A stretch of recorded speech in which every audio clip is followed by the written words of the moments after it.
And Fin also means finish in some languages. Fin. Which language is that? Because I heard from Egyptian, Fin is like they are asking where.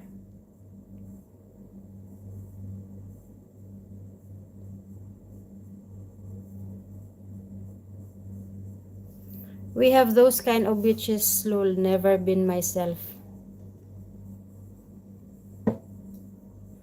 Oh, really? I just saw it on YouTube. I think it's part of Spain. I'm not sure, but I'm just wondering how come. So, it's really true. Like everyone is new there, guys. I saw it one time. I don't know from, I just forget which country is that. Fain means where in Arabic.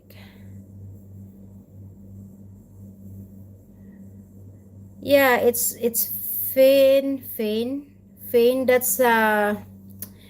That's Egyptian term, but because some Arabic they are using when.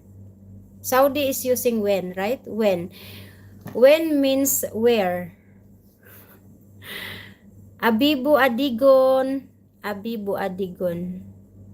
Hello, Abibu. Thank you so much. Please like and subscribe.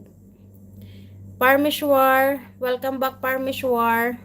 Welcome, Abibu. Thank you, thank you.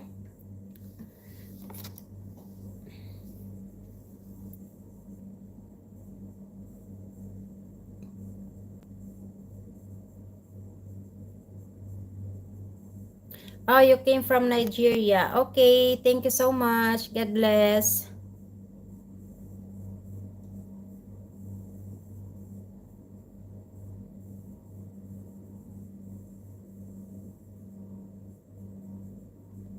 Hello, Pinay. Welcome back, Pinay. Yes, I am a Filipino. I'm a Filipina.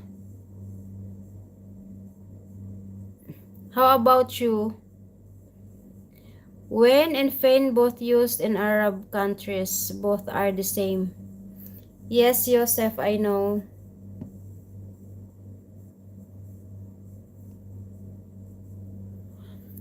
Why you make your channel name as Pinay and you are not a Filipina?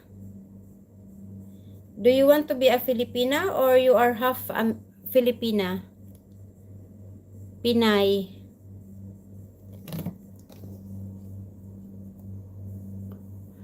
French or Italian?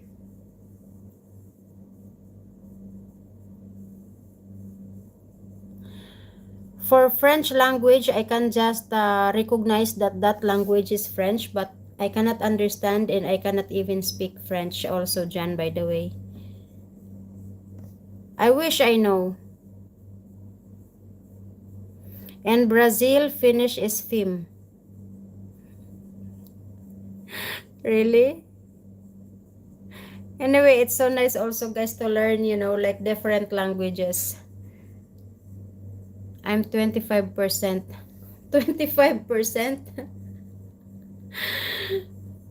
Why you say that 25%? 25% Filipina?